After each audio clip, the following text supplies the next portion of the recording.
Les pouvoirs publics ont ordonné la fermeture de 40 agences de la compagnie aérienne nationale, Air Algérie, implantées à l'étranger, dont une des raisons repose sur les sommes en devises colossales qu'elle consomme. En effet, selon certaines sources concordantes, l'État a sommé l'entreprise nationale de transport par les airs, notamment Air Algérie, de fermer définitivement la quasi-totalité de ses agences commerciales établies à l'étranger. Cependant, les autorités publiques ont spécifié la fermeture d'une quarantaine de points de vente d'Air Algérie, installés sur différentes régions du globe, selon ce qu'a rapporté, ce 8 septembre, le média Elaya TV via sa page Facebook. Une information confirmée par le quotidien algérien, Liberté dans son édition de ce mardi, qui cite des sources sûres, selon lesquelles cette décision intervient suite aux difficultés financières auxquelles est confronté le transporteur aérien national, engendrant un lourd fardeau pour l'État. Par ailleurs, le journal de presse écrite a indiqué que cette disposition a déjà été adoptée, et sa mise en exécution devra intervenir incessamment.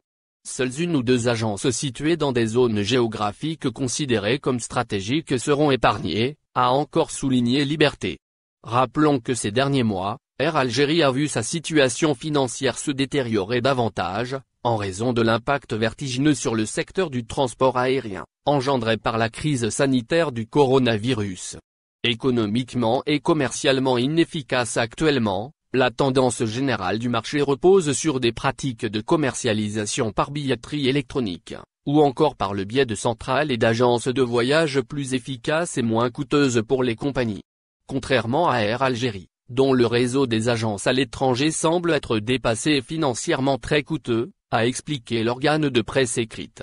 De plus, les agences concernées absorbent d'énormes sommes en devises fortes, employant également un nombre excessif de salariés, dont le traitement s'effectue en devises. Selon ces mêmes sources, il s'agit d'une première mesure de redressement de la gestion de la société aérienne nationale, qui intervient dans un cadre global de redéploiement et de rationalisation de la dépense publique, afin de faire face à la sévère crise financière que traverse actuellement le pays. Annulant près de 4357 vols entre mars et avril, Air Algérie a subi un coup dur, à savoir une perte de 16,3 milliards de dinars au cours des 2 mois en question, selon ce qu'avait révélé le 18 juillet dernier, le ministre des Finances, Ayman Ben Abderrahmane. Ceci étant dit, les pertes financières enregistrées depuis la fermeture des frontières et la suspension du trafic aérien à la mi-mars 2020, sans oublier que la compagnie reçoit souvent des soutiens par les fonds publics,